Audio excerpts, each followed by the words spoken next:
Assalamualaikum warahmatullahi wabarakatuh. Memperkenalkan, nama saya Aditya Cahaya Agung Nugreswarto. Saya dari kelas 12 IPS 4. Di sini saya akan menceritakan ulang novel yang berjudul Gadis Pantai.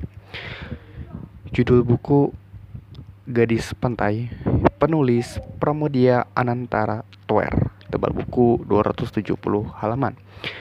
Penerbit di Lentera Pantara. Tahun terbit 2011. Pramoedya Anantara Toer, dipanggil Pram.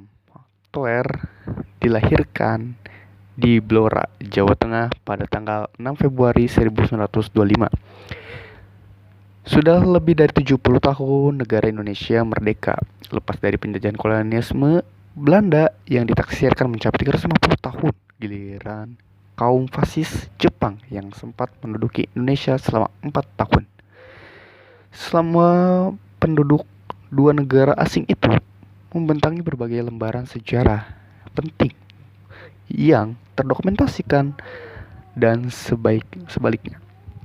Pramoedya Anantara Toer adalah sastrawan yang menulis novel-novel lintas sejarah yang sebelumnya tidak terdokumentasikan secara jujur. Karya-karya beliau menjelaskan sejarah perjalanan pra kemerdekaan Indonesia secara lebih unggas. Salah satu karya beliau yang cukup fenomenal dalam mengungkapkan sisi lain sejarah pra kemerdekaan Indonesia adalah buku ini tersebut yang berjudul Gadis Pantai. Novel yang berjudul Gadis Pantai menceritakan tentang feodalisme masyarakat Jawa yang dilakukan oleh golongan priai pada saat itu. Gadis Pantai dalam novel tersebut merajuk pada seorang anak tumbuh di lingkungan kampung nelayan di Kabupaten Rembang, Jawa Tengah. Gadis pantai yang berkulit kuning langsat dan bertumbuh mungil memikat hati salah satu priai yang bekerja pada Belanda. Pada usia yang 14, gadis pantai harus berpisah dari kedua orang tuanya sehari-hari hidup di pesisir pantai. Pada zaman itu, seorang bapak yang miskin akan sulit untuk menolak permintaan orang yang dari golongan bangsawan, termasuk permintaan untuk membawa sang gadis dengan lebih berbakti kepada orang tua dan hidup lebih sejahtera.